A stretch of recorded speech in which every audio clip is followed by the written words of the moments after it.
Comenzamos una nueva edición en Uno por Uno Opinión y Libertad, en esta edición número 22 que festeja las letras, que honra a la figura de Nelly Campobello. Y en esta ocasión conversamos con el vicepresidente de la Academia de la Federación Nacional de Cronistas, José de la O. Holguín.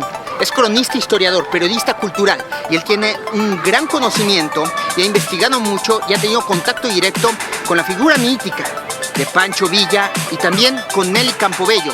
Incluso él la conoció en vida. Él tuvo contacto directo y se relacionó con ella porque además su familia entraña un vínculo directo con la lucha revolucionaria que encabezó Pancho Villa, con la gracia de devolver las tierras a aquellos que fueron dañados, que fueron perjudicados por un régimen que había atentado contra los derechos del pueblo. Vamos a conversar sobre esto y mucho más aquí en Uno por Uno, Opinión y Libertad. Comenzamos.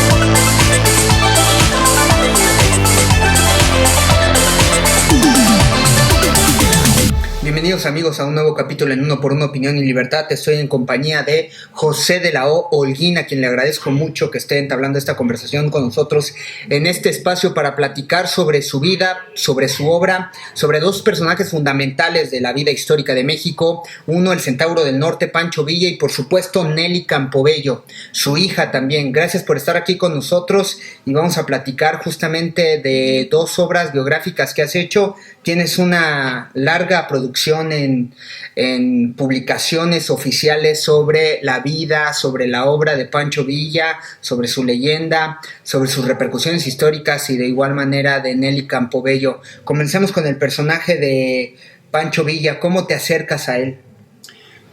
Bueno, yo nací en un pueblo que se llama Villa Ocampo, Durango. Es un pueblo que casualmente alberga la hacienda de Canutillo, el último lugar donde vivió Pancho Villa sus 3 últimos años.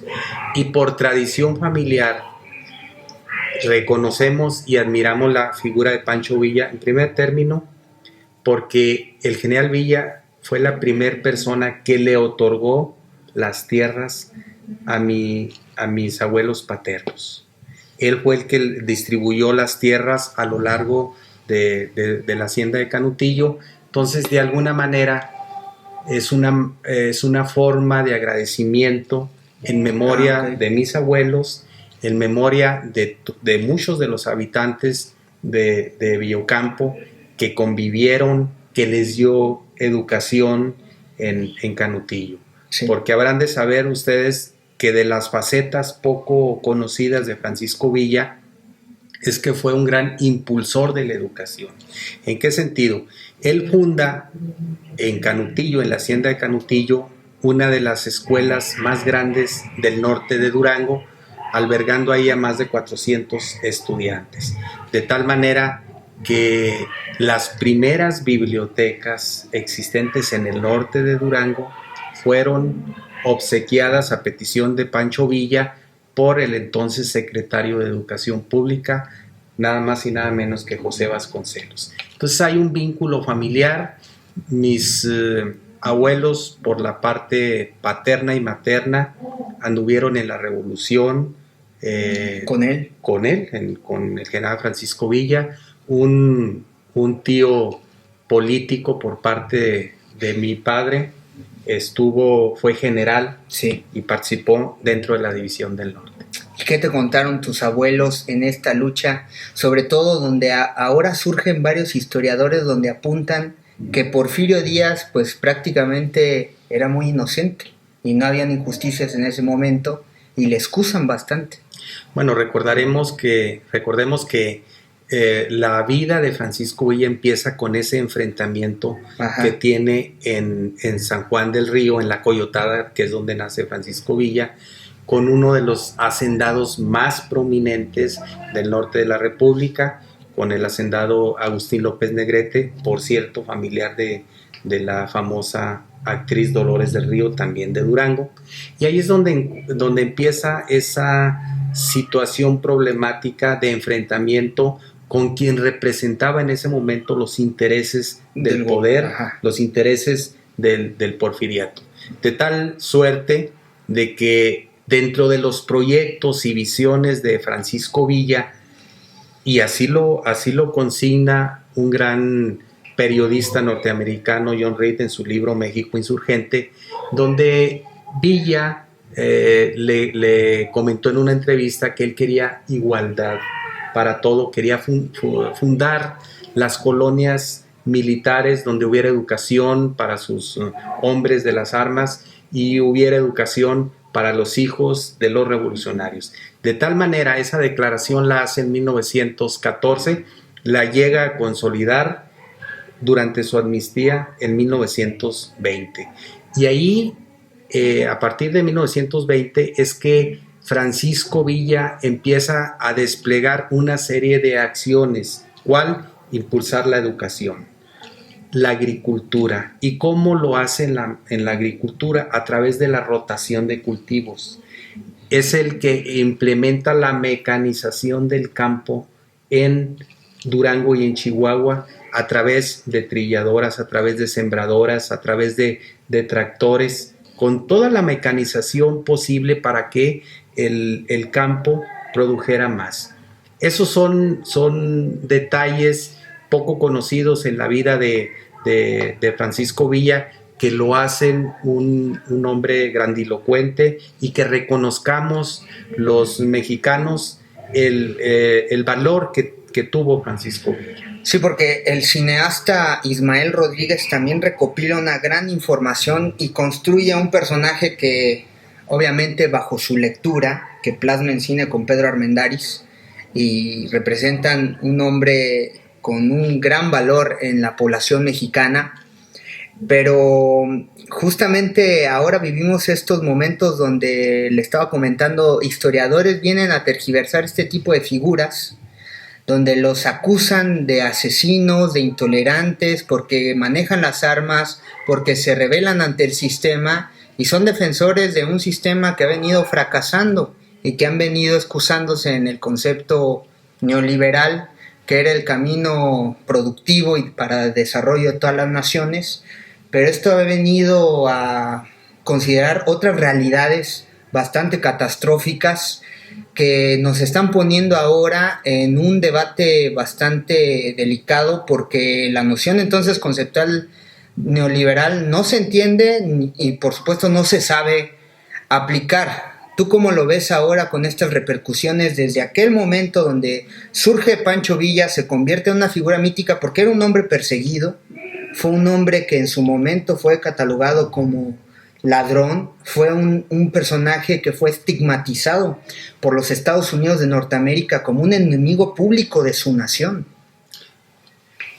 Las comparaciones son a veces incómodas. Sí. A Francisco Villa lo asesina el Estado mexicano por no convenir a los intereses.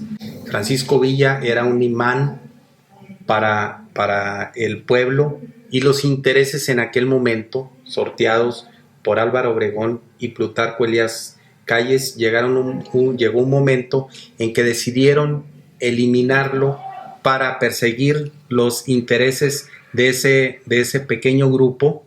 Ajá. Neoliberal, como le llamas tú, que vino a repercutir de aquel momento, de aquella coyuntura, que vino a repercutir más de 80 o 90 años con el partido que funda Plutarco Elías Calles. Francisco Villa es pueblo, es un personaje que le ofrecieron a él la gubernatura de Durango cuando estaba en amnistiado del 20 al 23, no quiso.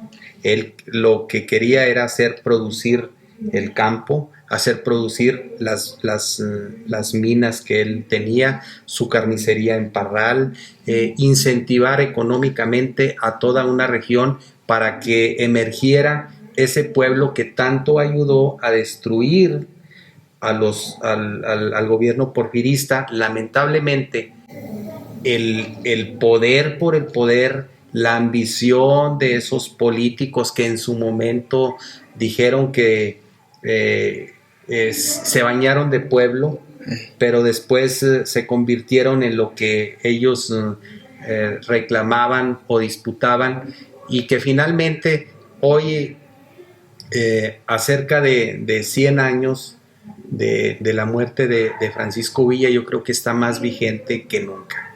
Me parece que una de las grandes contribuciones de Francisco Villa, poco conocidas por cierto, es la ley agraria. Ajá. Nosotros, los mexicanos, normalmente atribuimos toda la carga agraria a un solo personaje, que es Emiliano Zapata. Sí. Sin embargo, Francisco Villa también tiene su faceta como agrarista, nada más que el Estado, la sociedad, se lo vinca todo a este personaje. Ajá. Recordemos que Francisco Villa fue gobernador de Chihuahua un mes, y en un mes logró construir escuelas, confiscar edificios, confiscar haciendas, y se la repartió al pueblo. Ese era Francisco Villa. Tenemos, los historiadores en estos días, tenemos que justipreciar la emblemática figura de ese gran revolucionario, y nosotros como durangueños pues tenemos esa obligación. Qué bueno que el ayuntamiento de Cortázar traiga este tipo de eventos, y que haya personajes sensibles a la cuestión artística dentro del ayuntamiento. Y aquí permíteme referir a la regidora en educación, de apellido Sánchez, que es la que de alguna manera ha involucrado todo este proceso, y que bueno, pues yo agradecido de la vida de venir a hablar de mi personaje preferido, que es Pancho Villa. Bien, vamos a una breve pausa y regresamos con el maestro José de la O, aquí en Opinión y Libertad.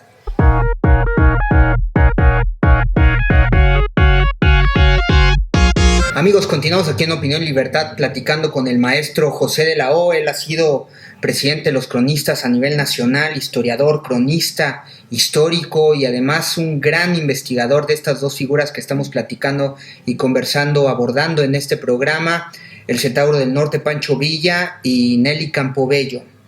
¿Nos pudieras platicar un poco de esta experiencia que sufrieron tus abuelos cuando les arrebatan las tierras y después Pancho Villa se las devuelve? Pues para la familia fue un antes y un después. Hay un pequeño predio que se llama La Vía Excusada, que Francisco Villa se la da a mi abuelo Sabino de la O. Pero lamentablemente, cuando asesinan a Villa en julio del 23, ese predio pasó a formar parte del gobierno del Estado, que el gobierno del Estado eran los enemigos públicos número uno del villismo. En aquel tiempo estaba gobernado por Jesús Agustín Castro, un carrancista, aparte de ser carrancista o de filiación carrancista, en aquel momento muy apegado a Álvaro Obregón. De tal manera que todo lo que logró construir Francisco Villa a lo largo de 3 años en el municipio de Ocampo, concretamente en Canutillo, pues prácticamente se fue al cesto de la basura. Esto se viene a solucionar de alguna manera en los 30s, con el periodo de Lázaro Cárdenas, que empieza la repartición de tierras y empieza con la hacienda de Canutillo repartiéndosela a los antiguos revolucionarios. Y la figura de Pancho Villa se vuelve un emblema justamente de la lucha por la justicia después, pero ¿cómo ves ahora su figura después de estos años? Que ya se cumple más de 100 años de la Revolución Mexicana. Bueno, Villa es un personaje que de extremos, o se le quiere o se le odia. Ese es Francisco Villa. y les guste o no les guste a muchos historiadores, es el personaje más emblemático de la revolución. No tan solo de la revolución, de los personajes en el contexto nacional. Pues sí. Hace rato hacía referencia de... Es el personaje más conocido de México a nivel internacional. Por ejemplo, hace rato comentabas tú de las películas. A Pancho Villa durante muchos años se le estigmatizó. ¿Y cómo se le estigmatiza a Francisco Villa? Pues diciendo que era muy borracho, que era un ladrón, ignorante, que salvaje, que fumaba mucho. Pancho Villa no fumaba ni tomaba. Y velo en las películas, Pancho Villa salía violando mujeres y tomando o bien fumando. Cuando eso dista dando una lectura de machista, de toda una realidad que no fue del todo cierta. Para mí, uno de los personajes que interpreta con toda fidelidad a Francisco Villa es Heraclio Cepeda, un escritor recientemente fallecido, chiapaneco, al que, por cierto, tuve la oportunidad de platicar en Tuxtla Gutiérrez, e hicimos el comentario de que, a mi juicio, él era uno de los que mejores hacía la representación de Francisco Villa en sus películas. Ok. Y vienes a presentar tu propia obra histórica de su biografía. ¿Qué es lo que yo rescato? Sí. Yo rescato los últimos 3 años de Villa en Canutillo. ¿Por qué? 1, porque conozco el contexto. 2, porque los historiadores normalmente se centran en las grandes batallas que tuvo el general, de algunas tomas importantes, Zacatecas, Torreón, Paredón, Tierra Blanca, pero sus últimos 3 años de vida los toman como si el general Villa hubiera vivido en Canutillo 1 semana o 2 cuando vivió 3 años. Es una etapa poco conocida. Sí. Ahí vamos a ver qué era lo que hacía Francisco Villa ahí, a qué hora se levantaba, qué comía, quiénes lo visitaban, por qué lo visitaban, por qué es que funda esa escuela, por qué le pone el nombre del general Felipe Ángeles a esa escuela rural, por qué es un centro de concentración y un granero de todo el norte de Durango y de Chihuahua, por qué mete el telégrafo, por qué mete el teléfono, por qué intenta meter el ferrocarril. Ese es el Pancho Villa que desconocemos, porque la historia que se ha tejido a lo largo de 80, 90 años ha dicho que el gobierno de la República, a través de Adolfo de la Huerta, le regala a Francisco Villa la hacienda, cuando es una vil mentira. A Francisco Villa le costó 636,000 pesos en oro la hacienda, la compró. Y la historia oficial, los libros dicen que se la dieron, que se la regalaron para darle las gracias por sus contribuciones a la revolución. Y que vivía como jeque, que vivía como marqués, cuando repartía la tierra, cuando no había robos, cuando no había homicidios, cuando él era el impartidor de la justicia. Ahora sí, Villa llegando les dice: yo los enseñé a robar, pero así como los enseñé a robar, yo los voy a enseñar a respetar. Todos dejaban sus apeos de labranza afuera. Un día a uno se le ocurrió robarse un utensilio de labranza, un arado. Lo cintarió el general Francisco Villa y jamás volvió a pasar nada. O sea, él era ejemplo.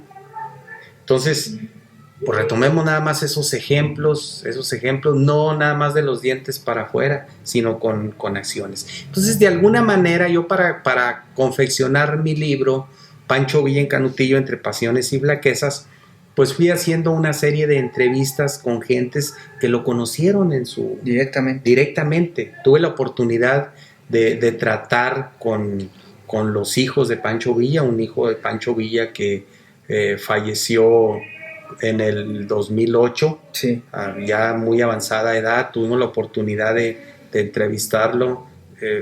Acudimos a Estados Unidos, a Hayward, California, para entrevistarlo. Lo trajimos a Durango, le hicimos una serie de homenajes, platicamos con algunos alumnos que estuvieron con Villa, rescatamos documentos, contribuimos de alguna manera para el acervo museográfico del Museo del Sitio en Canutillo, y muchas cosas ahí vienen plasmadas en ese libro que el día de hoy daré la conferencia sobre Pancho Villa y Canutillo.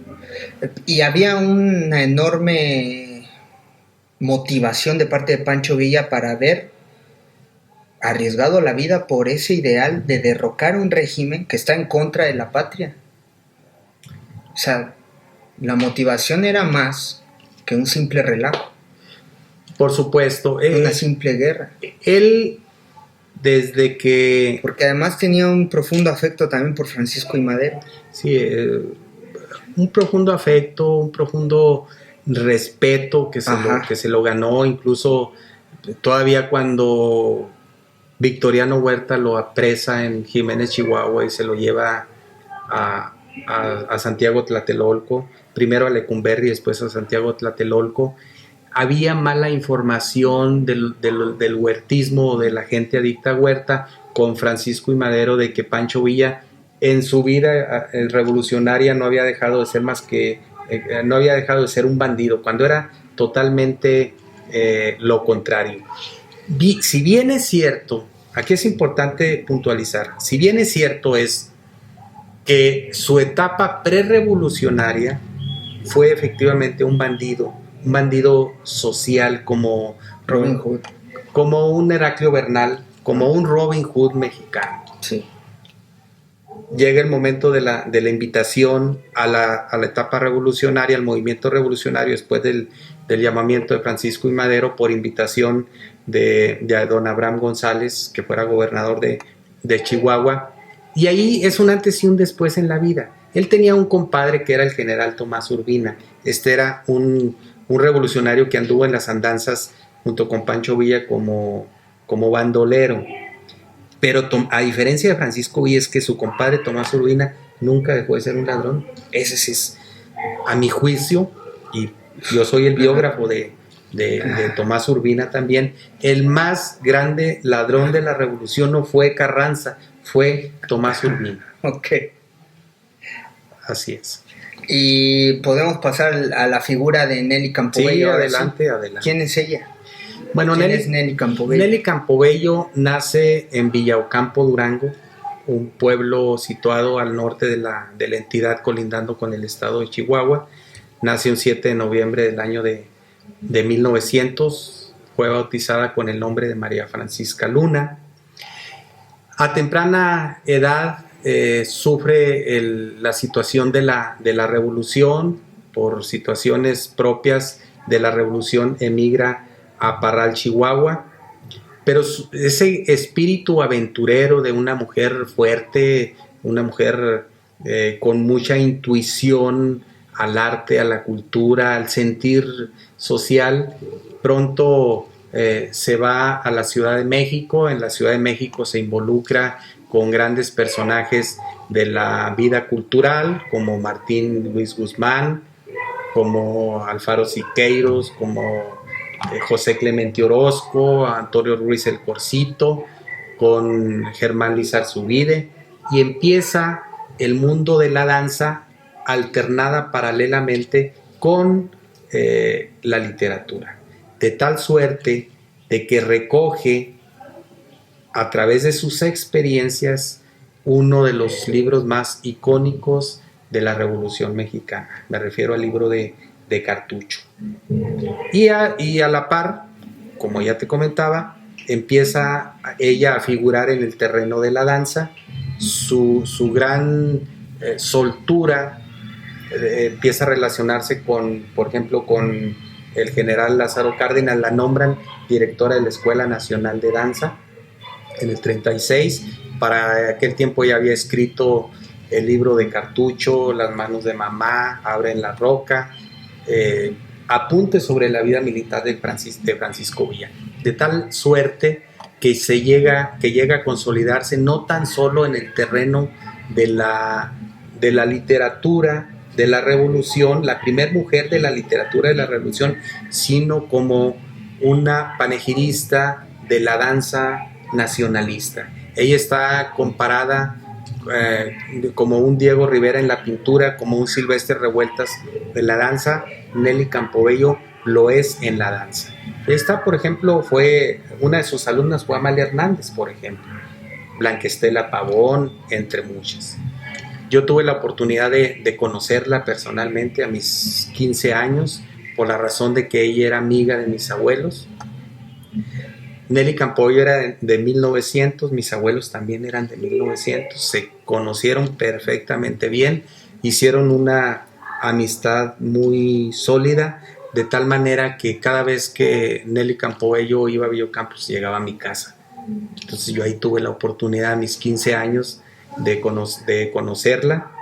La última vez que yo la vi fue en el verano de 1985, que estuvo en la casa. Recuerdo yo que llevó a mis hermanos, le regaló varios libros, regaló un traje de charro a mi abuelo, infinidad de cartas que durante muchos años se cartearon mis abuelos con Nelly Campobello. Es el tesoro que yo recopilo a través de un libro que se llama Epistolario a su terruño. Entonces, el haber convivido con esa persona tan fulgurante en el terreno de las artes, pues para mí fue una fuente de motivación, uno, para hacerle el homenaje a Nelly Campobello y dedicarme, en algún tiempo me dediqué a dar este tipo de charlas, de entrevistas acerca del personaje central, cómo era en lo corto, cómo era Nelly Campobello al momento de escribir, cómo era su actuar en el terreno de la danza. El año pasado, en noviembre, en ocasión de un homenaje de Nelly en la Escuela Nacional de Danza, me invitaron a dar una conferencia en la Escuela Nacional de Danza, Nelly Gloria Campobello, que ella fundó. Entonces, de alguna manera a los alumnos les llama mucho la atención que muchas veces ellos sitúan como los personajes de bronce en nuestra historia. Entonces, es también una manera de desmitificar a esos personajes, que se vean como personajes de carne y hueso. ¿Por qué adopta el nombre de Nelly Campobello? Nelly Campobello adopta a motu propio el nombre porque de niña ella tenía dos perritas. Ajá. Una se llamaba la Nelly y otra la Cefiro. Sí. Entonces optó por ponerse Nelly Campobello porque castellanizó el apellido paterno de la pareja de su mamá. Padre biológico de Gloria Campobello, que se llamaba el señor Stephen Campbell. Lo que hace Nelly Campobello es castellanizar el apellido Campbells a Campobello. Ok. Ese es el nombre. Por eso la construcción que ella hace. Sí, pues no iba a salir al mundo artístico como Pancha Luna, ¿verdad? De ninguna manera, sino el nombre le pegó muy bien. ¿Ella se vio en la necesidad entonces de adoptar un nombre artístico? Sí, cuando ella empieza su carrera literaria en 1929, el primer libro se llama Yo, versos por Francisca. Ajá. Pero alguien le sugirió, no, Pancha, no seas tonta, ponte otro apellido. Pero fue un antes y un después estaba muy tosco en ese libro, porque ahí escribe uno de sus poemas más maravillosos que retrata toda la biografía personal de Nelly Campobello. Ajá. Dice palabras más, palabras menos. Dicen que soy brusca, que no sé lo que digo. Ellos dicen que vine de la montaña oscura. Yo sé que vine de una claridad. brusca porque miro de frente, que soy montaraz. ¿Cuántas cosas dicen de mí porque vine de un rincón oscuro de la montaña? Mas yo sé que vine de una claridad. Ese poema es, en resumen, la fortaleza que tenía Nelly Campoello. Y ese lo escribe precisamente en 1929, hace 90 años. Y justamente es el poema que presenta esta Feria del Libro. Que está acá representado, pintado por la maestra Romy. Que en un momento lo... excelente. Para mí es mi poema favorito. Hay otros, evidentemente, pero yo me quedo con ese, que es el que retrata la personalidad, la fuerte, la férrea personalidad, como de una persona que venía... Ella era muy criticada por eso. No, pues esta viene allá de las montañas. Sí venía de las montañas. Sí, soy montaraz. Pero yo sé que vengo de una claridad. ¿Y cuál era esa claridad? Pues su pueblo o su gente. Ok. Así es. ¿Dirías algo más de Nelly Campobello? Qué bueno que Cortázar le dedica esta feria del libro a Nelly Campobello. Qué bueno que Connie Sánchez se preocupe por resaltar. Yo cada vez que me invitan a hablar sobre Nelly Campobello lo hago con toda la pasión. He tenido la oportunidad de hablar de Nelly Campobello en La Habana, Cuba, en Palermo, Italia, en Estados Unidos, aquí en México, y tan pronto me informaron que se iba a dedicar la feria a Nelly Campobello, pues nos hicimos presentes. Pero eso es gracias a la inteligencia, a la argucia de personajes que piensan más allá. Exacto. Oye, y platicamos de un momento transformador de la República Mexicana, que fue la Revolución. De ahí salió Pancho Villa y por supuesto es algo que marca a Nelly Campobello. Y hubieron dos transformaciones importantes previamente: la independencia, la reforma.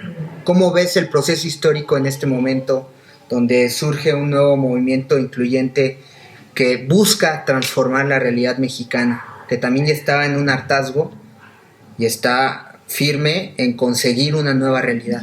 Mira, es muy difícil tratar estos temas porque son de políticos. La política con la cultura. Pero tengo la impresión que el actual presidente de la República, si a eso te refieres, a Andrés Manuel López Obrador, debe ser más sensible no solo con la clase baja o la clase desprotegida, que somos la mayor parte de los mexicanos. Tiene que hacer una mirada retrospectiva y ver esos personajes que tienen en sus mamparas, en sus logos, como un Benito Juárez, que fue uno de los más grandes liberales de la época de la Reforma. Yo agregaría 3 cosas que me llaman la atención. Tiene a Francisco y Madero de la Revolución. Tiene a Lázaro Cárdenas, el gran repartidor de tierras, como ejemplo. Y tiene a Benito Juárez como uno de los reformadores. Y tiene, si mal no recuerdo, a Hidalgo. Si mal no recuerdo. Los 3, Cárdenas, Madero y Benito Juárez, fueron masones. Y masones reformadores. Masones que estuvieron atentos a lo que dijera el pueblo. Sin embargo, a estos personajes no terminaron por hacer la lectura correcta del sentir del pueblo. ¿Qué le pasó a Madero? Lo mataron. ¿Por qué? Porque desoyó al pueblo. Y a quién y se reunió con los líderes porfiristas. Y lo acabaron traicionando. Y lo acabaron traicionando. En un Pues, golpe de Estado. Dime, los que A la rodean a cárcel. Andrés Manuel López Obrador son gente que... Le puede pasar como a Lula, ¿no? A la prisión. Así es. ¿Qué le está pasando ahorita a López Obrador? Se está rodeando, pues sí, Sí, lo de todo, adulan, ¿no? Así es, pero de una cúpula Sí, de que lambiscones. Ajá. De lambiscones. Pero si oye al pueblo, tiene que oír al pueblo. O sea, estoy de acuerdo que va en unos niveles de popularidad extraordinarios. Sí, está perfecto.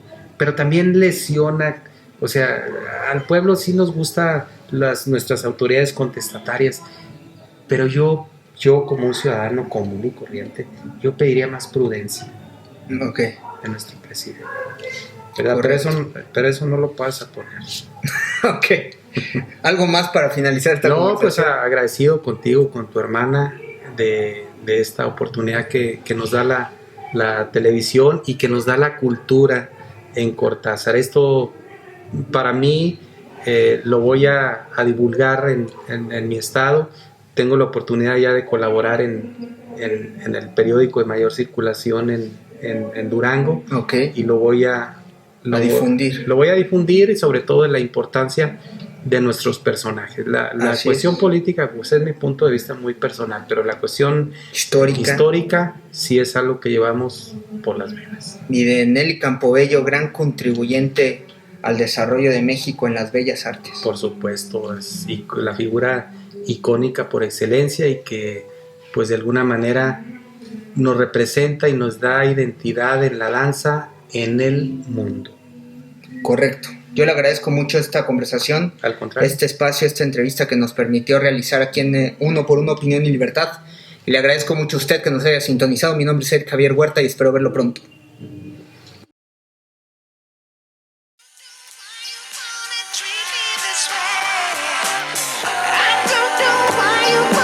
Treat me this way.